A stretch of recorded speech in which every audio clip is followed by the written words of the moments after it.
And our presenter, continuing all the way through the series, is Max Krug, and happy to have Max with us again. And no introduction needed again a second time, Max, so you can go ahead and take it away. Okay, thanks, Molly. So welcome everyone to our second session on operational excellence, our lunch and learn session. We're going to talk about employee engagement today and how to achieve buy-in and build accountability into the process. So we'll get right into it.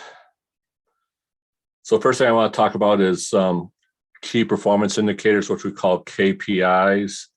And one of the things that we want to understand is that in order to get the right behavior within the company, we got to have the right measurements.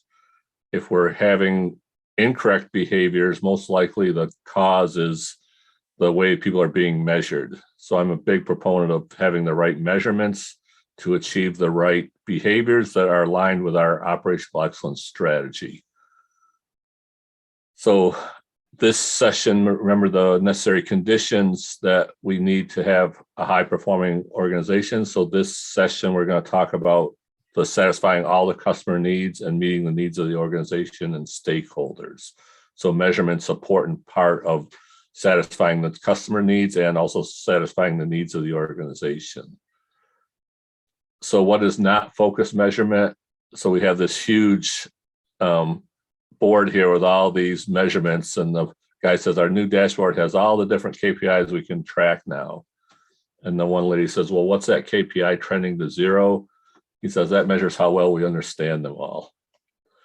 So our goal here isn't to have more measurements, it's about having the right measurements. And just a quick story, I was in a company that made aircraft components. They made components for the airline industry. And they literally had four 4x10 whiteboards in the conference room with metrics plastered all over them. I'm like, what is this? He goes, oh, we go through this every day of our measurements. I'm like, the measurement should be a dashboard, not a cockpit. Okay, so we don't need hundreds of measurements. We only need a few. So think of your dashboard of your car. We only need a few key measurements to understand how well the organization is performing. And also like the vital signs for yourself, right? My vital signs are my heart rate, my temperature, my breathing rate, my pulse, my blood pressure. As long as those things are in normal range, I'm pretty healthy. So it's the same with companies. If we can boil it down to the few critical measurements and we can track those and those are staying within normal limits, the company is pretty healthy. So what's measurement's purpose? So the purpose of measurement is to provide judgment on the current state of the organization. So we need to understand how we were doing. Also, to induce people in the organization that is to take action that is aligned with the goal of the organization. So we can't affect past performance, but we can influence future performance. So the measurement system needs to influence future performance so that people are taking the right actions that are aligned with the goal of the company. So we talked about vision and mission last week. The measurements need to be aligned with that vision and mission. If they're misaligned, then we're not going to achieve our vision and mission. And they need to provide immediate feedback on the effectiveness of decision making. So when a decision is made, if we don't get immediate feedback on whether that decision was correct or incorrect, then we're waiting, and that problem that we might have is going to get larger and larger as it moves through the process, and then we end up with big issues. So the goal is to provide immediate feedback so that we can recalibrate our decision making. Dr. Goldratt had a statement that I love that says, tell me how you measure me and I'll tell you how I will behave. So people behave in the way that they're measured. And some people, it might not even be a formal measure. It might be a perception of how they're measured. And so I've seen a lot of organizations where people have a perception about how they're measured, and it's not actually true. I'll give you an example. As in one company, they had a welding process, and there was a 10-hour shift, and it took about 6 hours to weld one of these weldments. So I go there about an hour before the end of the shift, and nobody's working. I'm like, why isn't anybody working? They're like, oh, you don't understand that unless we can finish a full assembly in a shift, we don't start another one. So I'm like, so 4 hours of the shift, you're not producing stuff because it takes you 6 hours to do an assembly. So why is that? They said, well, part of the reason is if we start welding on a weldment, then second shift comes in and they weld on the same weldment, and we have a quality issue. Because I worked on it, I get dinged for a non-conformance. I'm like, really? They're like, yep.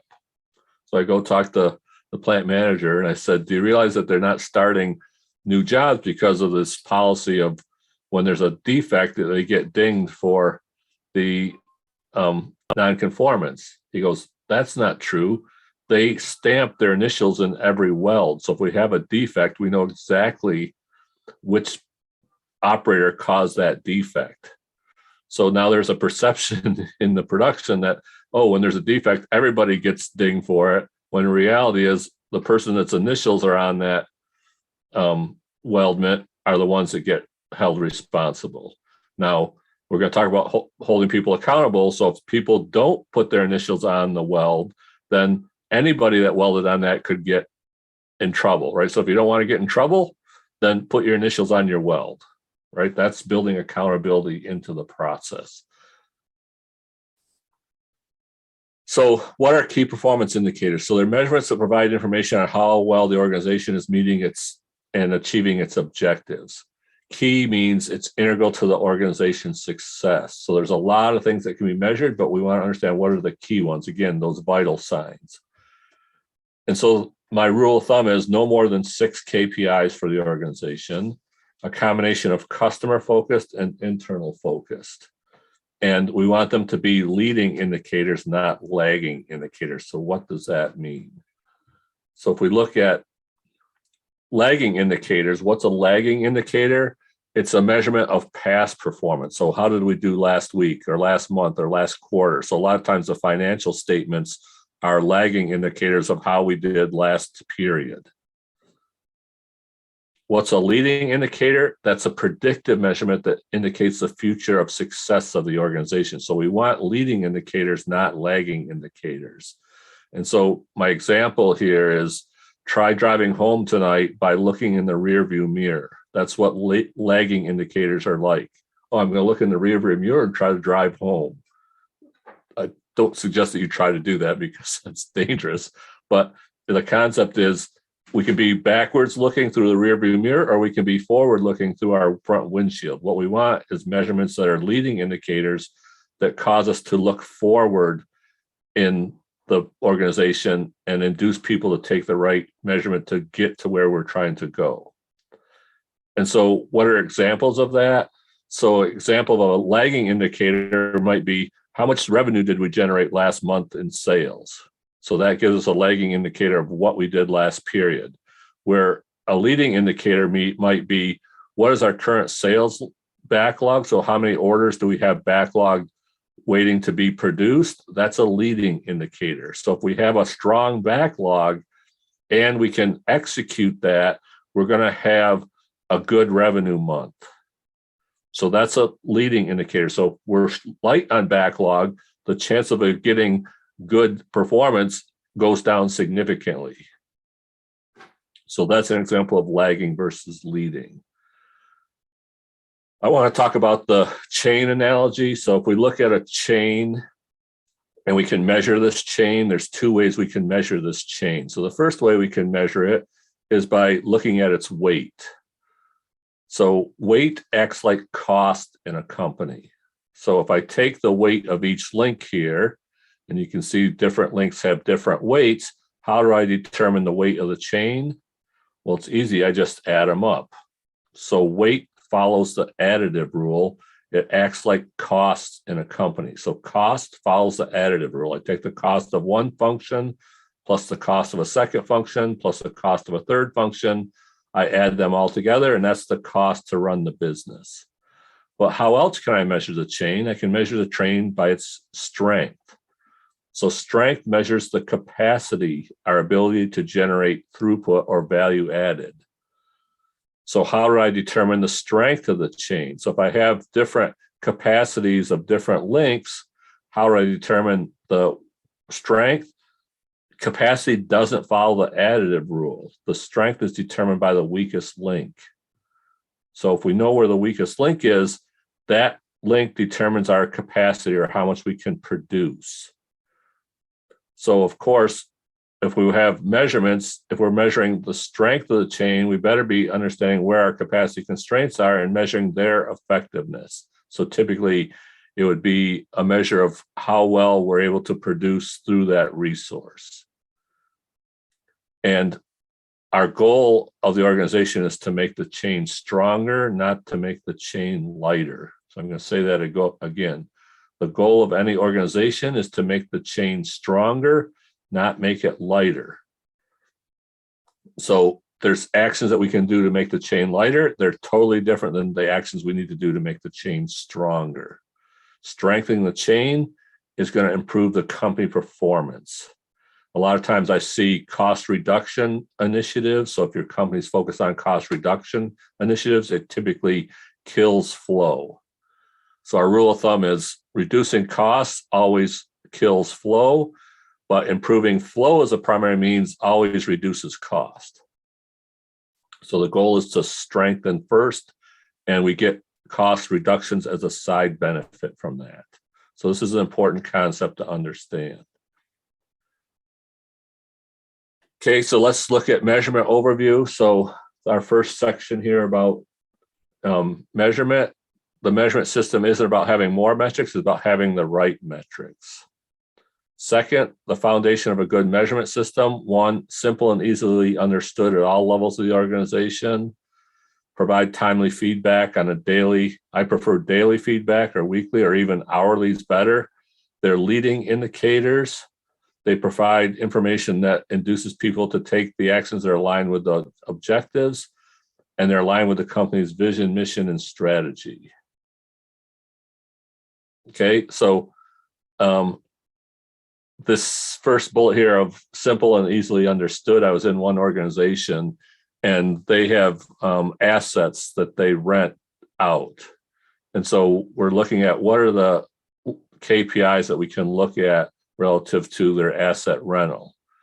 And so the finance guy comes up with this, I can't even remember what the measurement was, but it was some financial measurement about assets. And I said to him, so tell me how you calculate that. He goes, I don't know. I got to go back to my finance book and look. I go, you're the finance guy. If you don't understand how to calculate it, how is the guy out on the shop floor going to understand it? It's too complex. It needs to be simple. So what we came up with was how many hours are the assets available to be rented and how many hours are we actually renting them?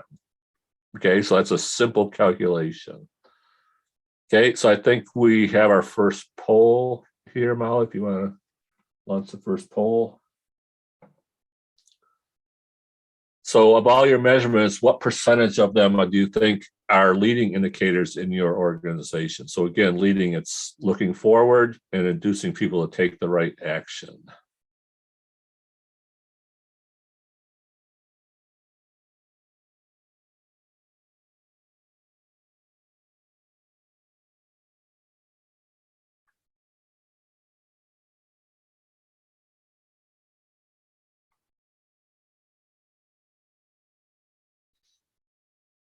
Okay, so we got some results here. Can everyone see those results? Molly, do you know? They will in a second. They should see them now. Okay, so we see that most people are under 60% of the metrics are leading indicators. And again, leading indicators are hard, right? Lagging indicators are easy to come up with, but the leading ones are difficult. But again, if we understand the importance of leading, we want to try to recalibrate our measurement system. Of course, recalibrating that measurement system is not easy, right? People have been measured this way for a long time, and changing that measurement and changing the behavior is a difficult process. Another quick story, I was in a company that made ceramic blocks, and then in the ceramic blocks, when they have a customer order, it's made up of hundreds of different blocks. So when I walk through production, I see all this inventory, and I'm like, how are people, measured on their performance? I say, oh, we measure people on tons per hour. So how many tons per hour they can do in their shift. So when you have a series of blocks that make up a customer order that are big blocks and small blocks, if you're measured by tons per hour, which ones are you going to work on? Of course, the big blocks. So before I even walk to assembly, I know what I'm going to see. A bunch of orders with all the big blocks and all missing the small blocks. So I walk out to the final assembly where they do the layout of the systems before they send them. And of course, all of them have big blocks, but they're all missing the small blocks. So they got like 12 orders that are partially finished, all waiting for the small blocks, right? So I explained to the leadership, do you understand that this measurement's not inducing the right behavior? So they're like, oh, so tomorrow we're going to stop measuring tons per hour. I go, people have been measured this way for 50 years.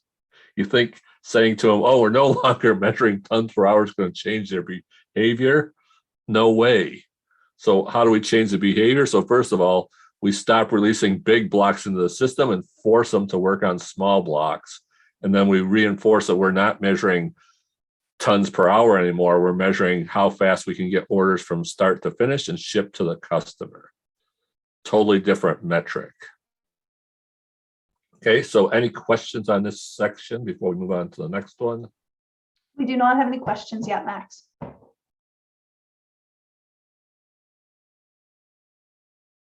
No questions? No. Okay, so our second part of this presentation is building accountability into the process. So this is establishing the mechanism to improve accountability and to modify employee behavior. And we talk about modifying employee behavior. So a lot of times we have behaviors that are misaligned with the objectives. Part of that's due to the wrong measurement, and then part of that is not holding people accountable when they do things incorrectly or not do them at all. This section of the presentation, we're going to talk about establishing the mindset and to achieve sustainable improvement, and also the positive change in organizational culture. So I do have a question here. So the question on the previous section, how do you know if the KPIs you currently have are correct or not? So that's a great question. So if we have undesirable effects and we have elements of the process or elements of the company that aren't meeting their objectives. So again, we want half of those to be customer focused, half of them to be internal focused.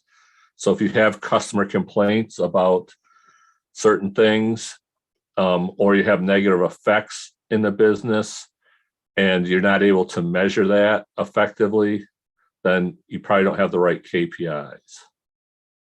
So what you want is really digging down. What are the critical measures that can determine our success? It's easy to come up with lots of metrics. It's difficult to come up with a few that are key that actually show the heartbeat and the performance of the company.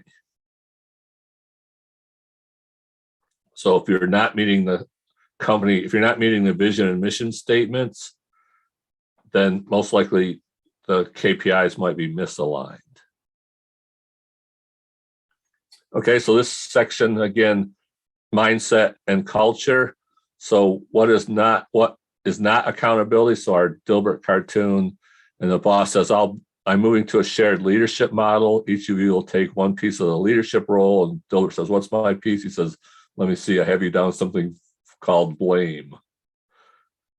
And then our other one, the boss says, did you make the change that I asked for? He said, that depends. Do you remember what you asked me to change? He says, no. He says, yep, I made those changes.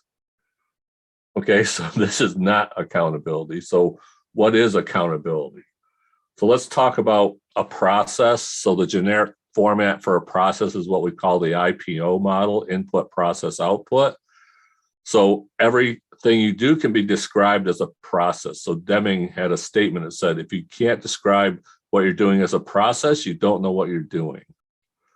So a process is a series of steps or actions taken in order to convert inputs into desired outputs. So we have actions that we're doing, we have inputs to that process, and we have desired outputs, which is what the customer or the next step in the process is demanding.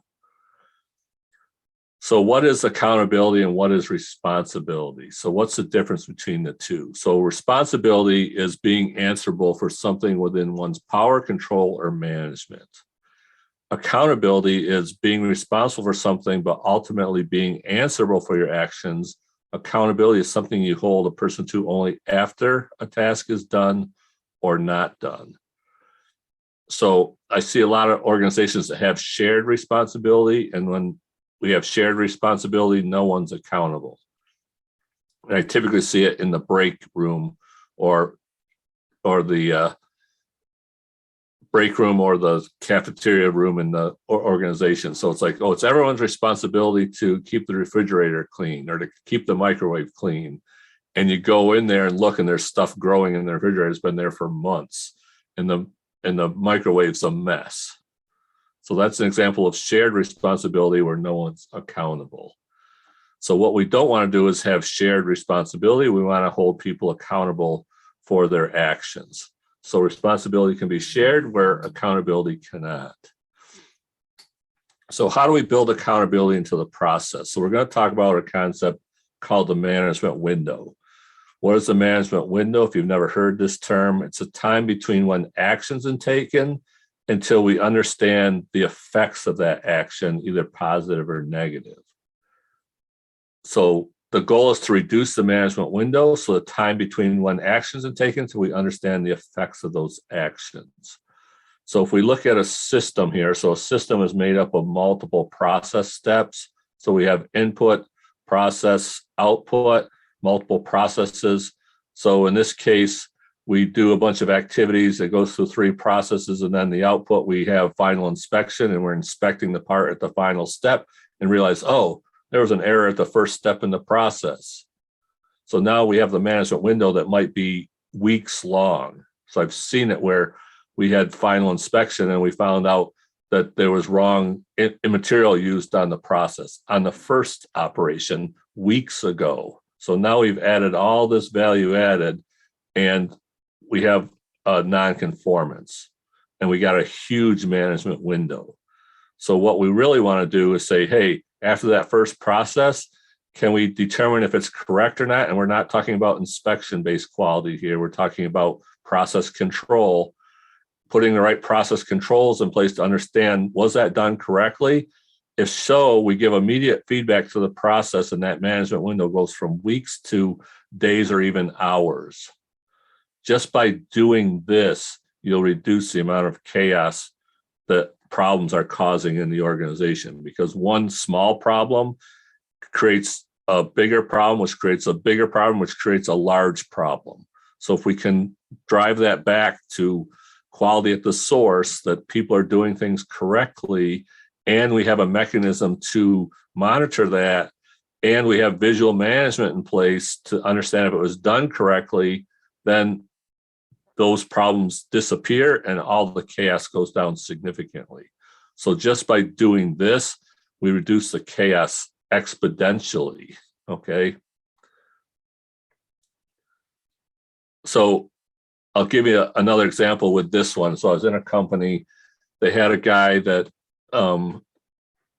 was responsible for 2 departments. So he did assemblies in 2 different departments. So salespeople were constantly coming down and saying to him, oh, stop working on that. We need this other order. It's hot. It's got to go.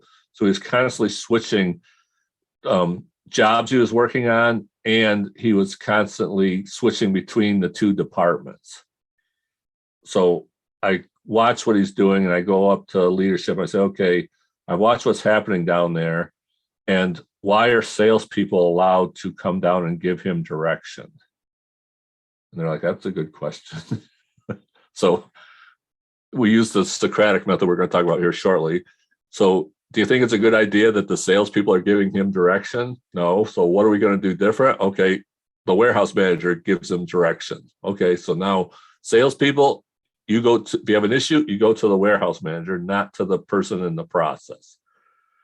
So then I said, I also watched him, and what he's doing is he's working in one department for a short time, then he goes to the second department, then he goes back to the first department. So he's constantly multitasking. Why is he doing that?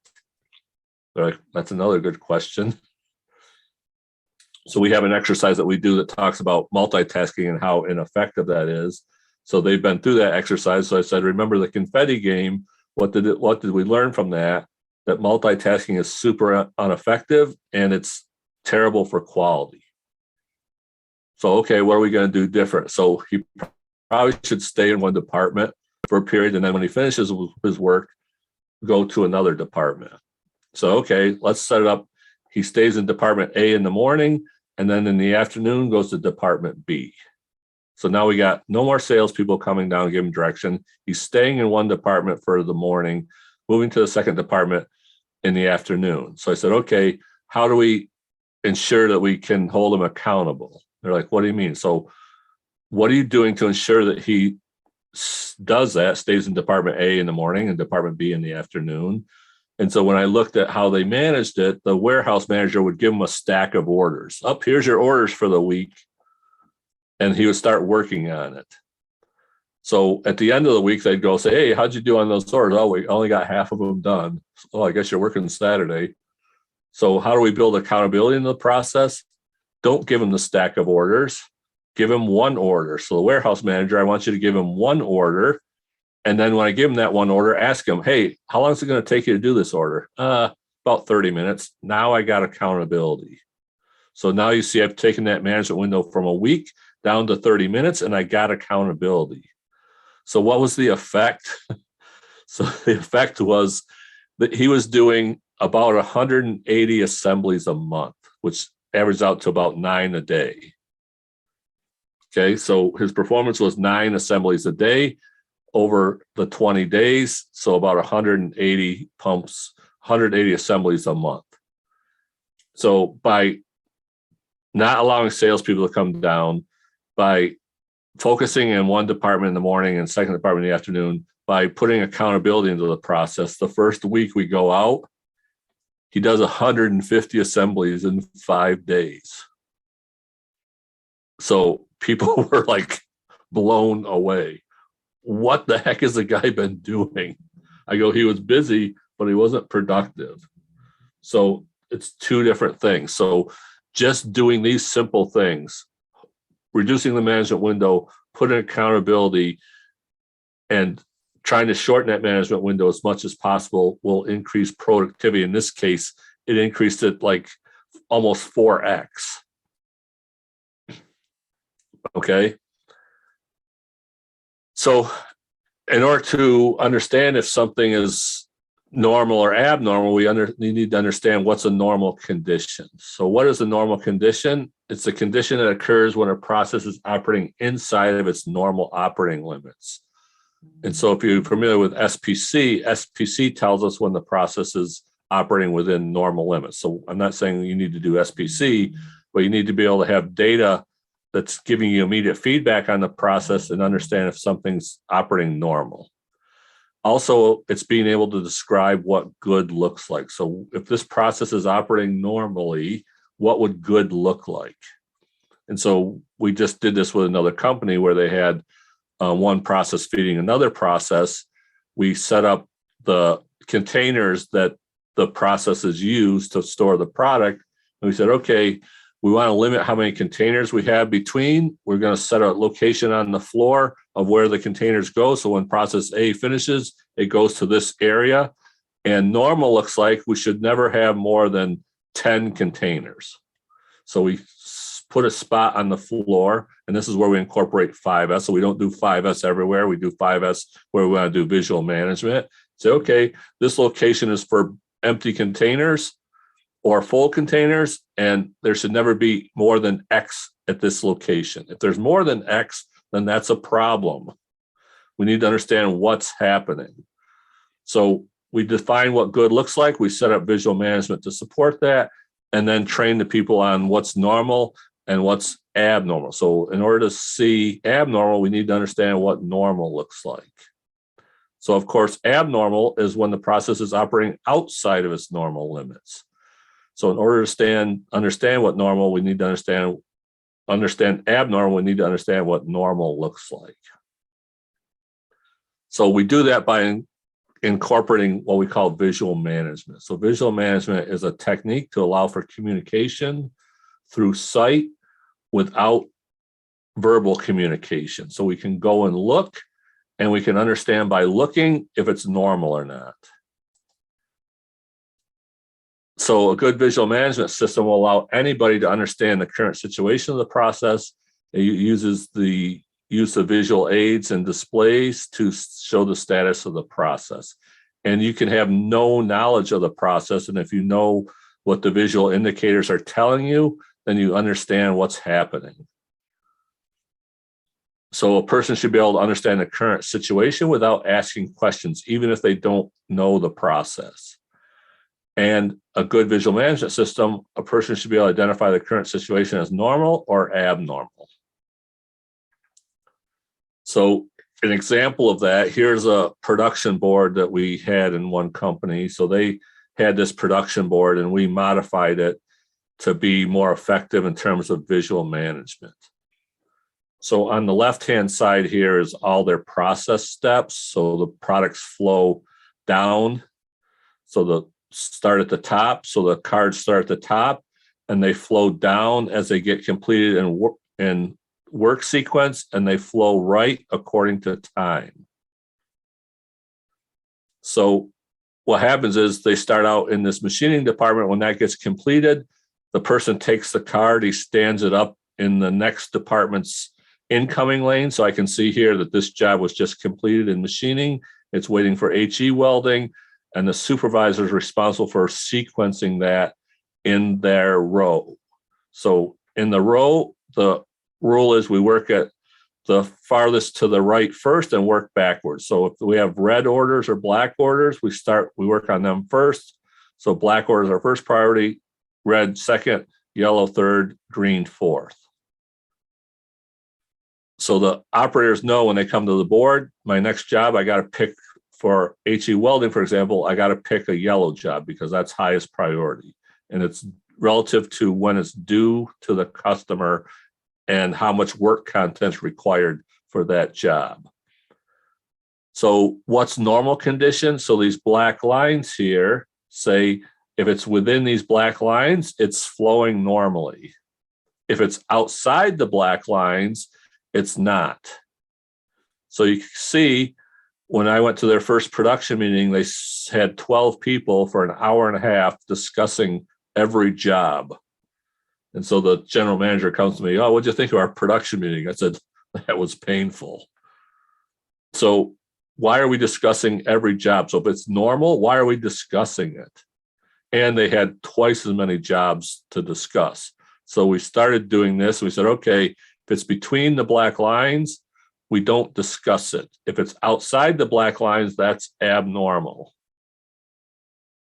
So in this case, we're only going to talk about these 4 jobs that are outside the black line and what are we doing to get them back on track and why did they go late, and start parading the reasons why they were late. So you might ask, so why is this green area here an abnormal condition? So if I have a job down here in EP that's supplied by this operation line above it, and there's a green job in EP, and I know I got red jobs in the previous step, why are people working on the green job over the yellow job or over the red job? So there can be abnormal here where people are cherry picking the easy stuff and not working on the harder stuff. So this is the green here is for people working on stuff that too early or cherry picking. And then stuff over here is excessive delays. So in the yellow, red, and black zone are some excessive delays that cause the job to be in danger of going late. So visual management. So now their production meeting is 15 minutes. And we only spend 7 minutes on this side of the board. And then there's a second side of the board that gives us our plan for what's planned to be released in the next 5 days. We spend 7 minutes on each side of the board, only talking about exceptions. And we have the meeting every day at 2:45, quitting times at 3 o'clock. And amazingly, every meeting finishes at 3 o'clock. So that's also, right, making sure that we follow the rules of our meeting. Okay, so now our next section on accountability overview. So being responsible for something is ultimately being answerable for your actions. Accountability is something you hold a person to only after a task is done or not done. If we want to incorporate accountability into the process, we need to define what good looks like. So what's normal? Design the visual management to be able to see normal. Reduce the management window to short intervals. Adjust the management window according to the behavior modification you're looking for. Use abnormal conditions as a coaching moment, not as a tool to beat people with. Ensure that the employees understand the importance of normal. Correct the abnormality immediately, and then give positive feedback on maintaining normal conditions. So another quick story. Reducing that management window. So I had a distribution company where they would have inventory. They'd have to pick orders, and then they would pick orders, take them to the packing area, and then the packing area would pack them and stage them for shipping. So they always had a mad rush at the end of the day for trying to get everything packed. And they had a huge issue with things being packed in the wrong boxes. So sending the wrong components to the wrong customers. And so when I started to look at it, what was happening was the people picking the orders were batching their work. So they were taking a whole stack of orders. They were picking all the orders, and they would take it to the pack out table. And so I said to the warehouse manager, you know, batching's terrible for productivity. He's like, what do you mean? I said, watch what your pickers are doing. So they're taking multiple orders and they're picking all the orders at the same time to be efficient. And so what's the effect of that? That the guy in the pack out table has nothing to do in the morning, and in the afternoon he's overwhelmed with work. It's causing surges of work.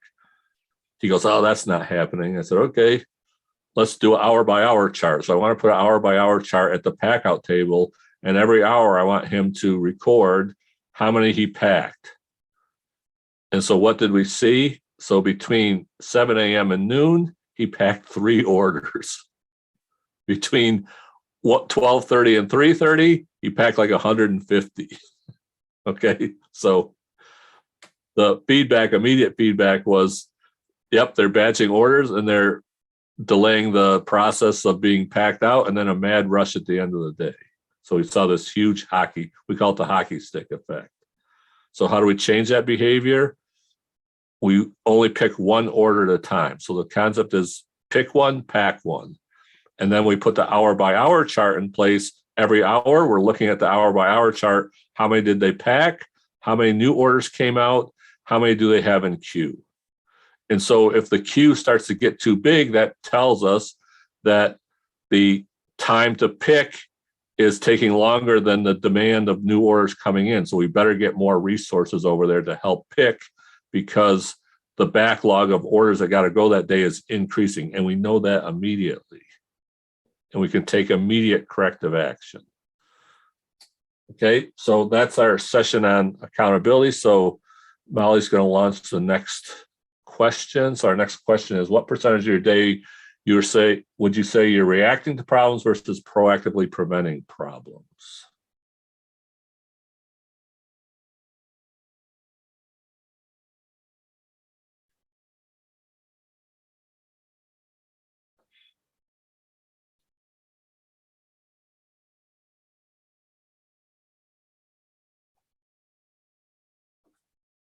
Okay, so we got our responses. So we have a big distribution here. So we have between 20 and 100%. So some people are spending most of their day preventing, which is great. About 50%, or the average is about between 40 and 60. So that's actually good, because normally I see a distribution in the 0 to 20%. So they're less than 20%. They're proactively, they're mostly reacting to problems. Can everyone see the results, Molly? They should, yes. Okay. And we do have a question, Max. Okay. And it is, how do you start to get accountability in place? So how do we start to get accountability in place? So the first step is to make sure that the process is being measured correctly. So are we measuring the process correctly? Then start collecting data on how the process is performing. And if we have inconsistencies in the process, then I would look at why are the inconsistencies happening, and we might have to recalibrate the measurement. So just like the guy with the 100, the assemblies, where he would give them a stack and like, okay, you got the week to get these done, and then the end of the week we're going back. So he was multitasking like crazy. He was, being interrupted all the time. So I call it, he's a victim of the system. So we need to understand, how is the process being measured correctly? How is it performing now? And if it's not performing to what we need, then we need to redesign the process to understand how should it work, and then put the controls in place in the visual management to sustain that. So very rarely have I seen you can put visual management into a process that you have currently, because there's probably issues in the process that most people aren't aware of, and the operators are just doing things to mask those problems. Hopefully that answered the question.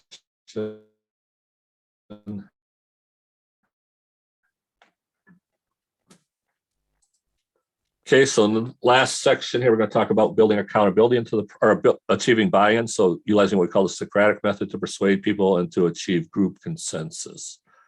Again, this section is going to talk about mindset and organizational culture. What is not buy-in to change? So the boss says, our differentiating value-added strategy is transformational change. He goes, how is that? Does anyone feel different? She says, my urge to hurl was increased a little bit. He says, that's what change feels like. Okay, so change shouldn't be painful. But first thing we want to understand is, why do people resist change?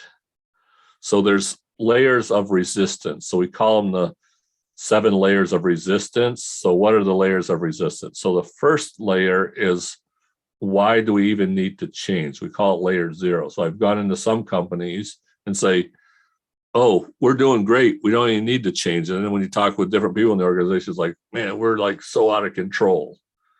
So first thing is, do we need to change? I just did this with a company last week. And so I went in and I said, okay, the one guy that brought me in says we need to change. And then the other 2 owners are like, well, we're doing great, we don't need to do anything. So I said, okay, let's have a discussion. So I said, what are your needs of your customer? And they said, oh, our needs are, they want availability of product, they want accurate order when it's delivered, they want short lead times, they want high quality. So, okay, let's talk about those 4 categories. How are you doing on a scale of 1 to 10? How do you think you're performing? So on accuracy of orders, 3. On lead time, 5, right? So, okay. So then I said, okay, what's the needs of the business? So what are your business needs? Oh, we need to be profitable. We need to grow. We need to, right? So we listed all the needs of the company. So, okay, how are you doing on those? Scale of 1 to 10. So when we went through that exercise, we're like, oh, guess we're not doing as good as we thought we were. So now we get agreement that maybe we need to change. So the first layer is, why do we even need to change? Then the second layer is that we disagree on the problem. Yep, I agree we need to change, but I don't agree on the problem. Everyone has a different perspective of what the problem is. Then layer 2 is, oh, if we agree on the problem, then we don't agree on the solution. So there's multiple ways we can solve the problem, and we get into an argument on what's the best way to solve the problem. Layer 3 is, disagreement on the details of the solution. So, okay, we got agreement, we need to change, we agree on the problem, we agree on the direction of the solution, but now we don't agree on the details of the sequence of how things should be done and who's responsible and so forth. Then layer 4 is we get agreement on the direction of the solution, and then we have people say, oh, that's not going to work because, and they give you 5 reasons why it's not going to work. We call them the yes buts. Layer 5 is then we disagree on the details of the implementation. And then the layer 6, which is the 7th one, because we have layer 0, is what we call unverbalized fear. So it's people see it as too high a risk and they don't verbalize that. So they just don't take action. So they go through and agree with all the layers and then they refuse to take action. So if you've ever been in a meeting about change, we have this change matrix. And did we discuss this in the last session? So this change matrix, we have 4 boxes. So the 4 boxes are the positives of not changing, the negatives of not changing, the positives of change, and the negatives of change. So we start in the lower left and we start talking about the alligators. So the alligators are the negatives of not changing. It's all the things that we struggle with currently. Then we define our pot of gold of what's the positive of change. Then we say, let's not change anything that we do well, and let's make sure we address all the negatives of the change. So to be a complete solution, it's got to eliminate the alligators, it's got to eliminate the crutches, it's got to achieve the pot of gold, and continue to do the mermaids. If you've ever been in a meeting proposing a new idea, you're going to have people in all 4 of these boxes. So if you're not trained in how to facilitate a group in change management, I wouldn't suggest doing a group session. I would suggest doing one-on-one first, get good at the process of asking questions and using the Socratic method, and then work through the layers of resistance. So people that are in layer 0 are like, why should we change? Everything's great. People that are in layer 1 are disagreeing on the problem. So they don't agree with the negative effects of the alligators. Layer 2, they're disagreeing on the direction of the solution. Okay, so you're going to have people in all 3 of these layers. So what's the buy-in process? So the buy-in process is opposite of the layers of resistance. So the first step of the buy-in process is we agree there's a problem. Second one, we agree on what is the problem. Third step, we agree on the direction of the solution. Fourth step, we agree on the details of the solution. Fifth step, we agree that the negative ramifications can be resolved. Sixth step, we agree on the details of the implementation. And then we agree that any risk can be mitigated. So this is the buy-in process. To get group consensus, to get everyone working together and aligned, you need to take them through these steps without skipping steps in the process. So we've developed a process called the design sprint. The design sprint is designed to take companies through these 7 steps. So that at the end of the design sprint, we all agree on what needs to be done, what sequence they need to be done, why they need to be done, what measurements need to be placed to achieve it, and defining the pot of gold.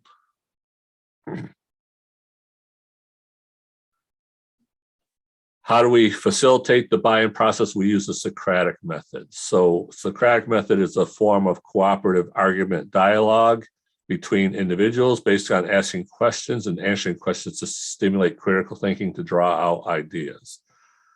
And so rule number 1, when you're using Socratic method, never tell the person you're speaking with that they're wrong or don't know what they're talking about. Because they believe, right, they have a certain mindset, so they have a belief in place that says, okay, this is what I believe and this is why I believe it. And in order to get buy-in, you need to recalibrate that mindset. And you can't do it by telling them. So you can ask questions. So just like I said with the warehouse, so why are salespeople coming down and giving direction? Right? And they need to answer me. And then when they answer me, I said, do you think that's a good idea? right? Because the effects I see is the guy pulling his hair out and running from department A to department B. He's super unproductive. Okay, so we got to start asking questions to get them to understand the current reality. Also, they believe that they're right. They don't understand what they might be, where they might be using false assumptions. Okay, so the last session, the mindset session in 2 weeks, we're going to talk about a lot of the assumptions I see that companies have in their organization about certain beliefs. I'm going to list probably 20 of them that I've come across of different beliefs that people have that need to be recalibrated. So when we develop questions around the Socratic method, there's different types of questions. So there's closed-end questions. So closed-end questions can be answered with a yes or no answer. So if we want to create a conversation, we don't ask closed-end questions, we ask open-ended questions. So open-ended questions require more than a one-word answer. So do you think salespeople coming down and giving directions to the assembler is a good idea? That could be answered with a no, but you could say, okay, why do you think salespeople are coming down and giving the guy direction, right? That's an open-ended question. Next is probing questions. So probing questions are to investigate deeper. So we ask an open-ended question to get the conversation. And what we're looking for is where they have a misalignment or an assumption that's invalid. So one assumption I see in a lot of companies, oh, if everyone's busy, they must be productive. No, not necessarily. So there's a difference between being productive and being busy. We're going to talk about that in next week's session. Then we have leading questions. Leading questions are used for clarification and understanding. So we ask an open-ended question, we get an answer. We need to understand where their thinking is not aligned correctly. We ask probing questions to ask them why they believe that. And then we use leading questions to repeat back to them what they said to you. So one thing we don't want to do is put words in their mouth. So leading questions, we respond back to them on what we heard from them. For example, did you say XXX? Is that correct? Yep, that's a leading question. So I'm making sure I understood exactly what they said.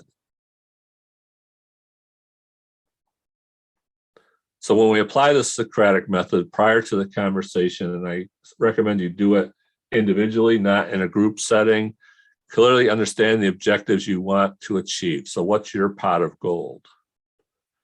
Clearly define the cause and effect thinking that is necessary to achieve that objective. So to achieve this objective, these are the necessary conditions I need to have in place. And during the conversation, present the idea and challenge the person to explain their justification why the objective is not attainable. So when you're doing that, you can understand their current paradigm or their false assumption. And give a counterexample or analogy where their current paradigm does not hold true. So if you have an example of their current belief system, an example where it doesn't hold true, you want to give that example. Then ask whether they've experienced that condition and let them explain their experience. So give them an example. Oh, in this situation, I saw this and this happen. How do you explain that when your belief is this? Then challenge the person to articulate your cause and effect thinking using the new paradigm or way of thinking. So what you're doing is asking them to use your logic to explain the new way of thinking. So before you have the conversation, you have to do a lot of homework. So it's not just going up and ad-libbing it. It's, this is what I'm going to ask. This is what I'm going to check. This is the paradigm that they need to understand. I want to check to see if they understand that paradigm, and then try to ask questions to recalibrate their thinking. Okay, so achieving buy-in. understand the layers of resistance, and more importantly, the buy-in process. Applying the Socratic method, prepare for before the meeting or discussion. Never tell a person that you're speaking with that they're wrong or don't know what they're talking about. Use the appropriate types of questions that create the conversation: open, closed, probing, and leading. Use an analogy or example to demonstrate the change in thinking required to change the paradigm. Practice, practice, practice. Okay, so that's our last session. So I think we have another poll that Molly's going to launch. So the last poll: how receptive are your employees to new ideas? So we have 4 sections: not receptive at all, somewhat receptive, or very receptive.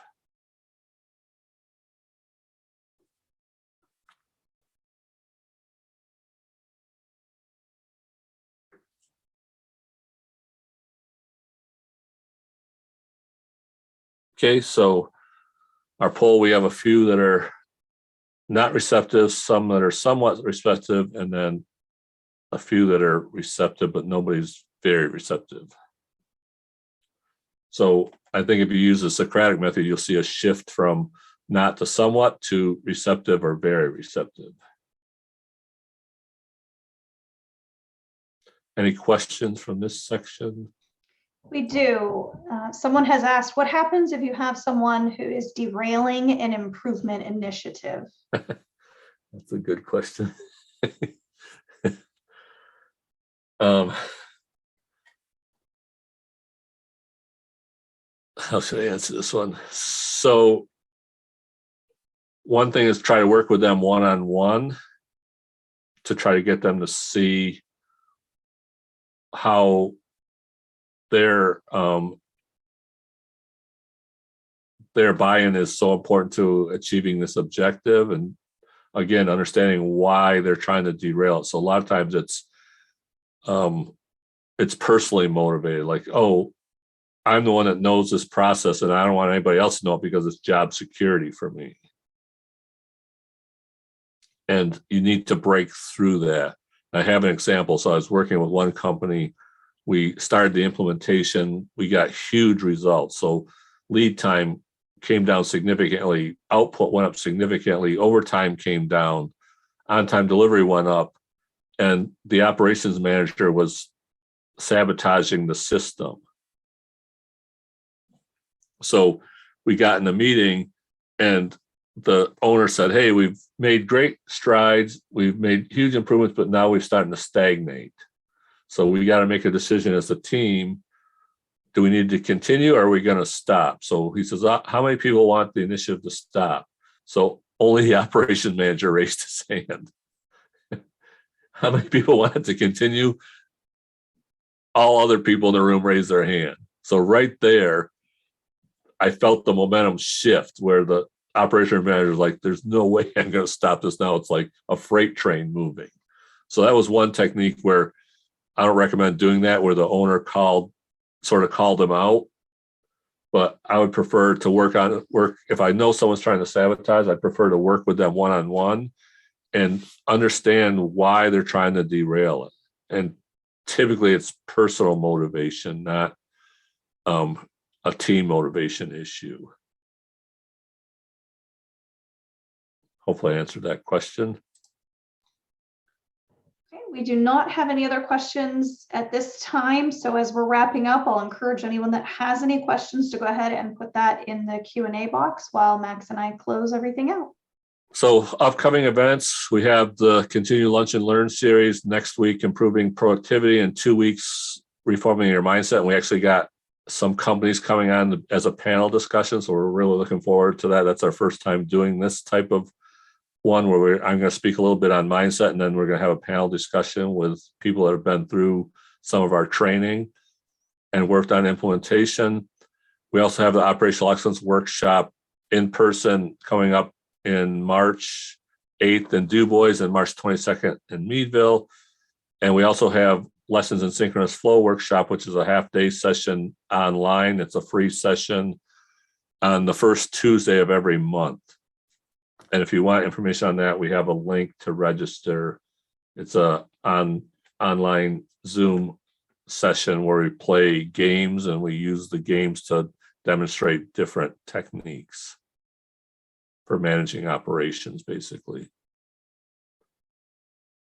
So homework for this week, take the key performance indicators of your organization and classify them as either lagging or leading, and determine what percentage are leading indicators. And for the same KPIs, classify them as either, are they focused on strengthening the chain, productivity improvement, or are they focused on cost reduction, making the chain lighter? And I'd be interested to see what people find. Typically what I see is lagging indicators that are cost reduction focused.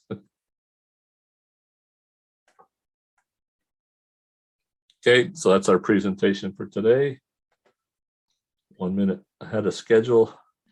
Well, thanks everyone for your time. Yep, thank you. We'll see you next week, everyone. Have a great week.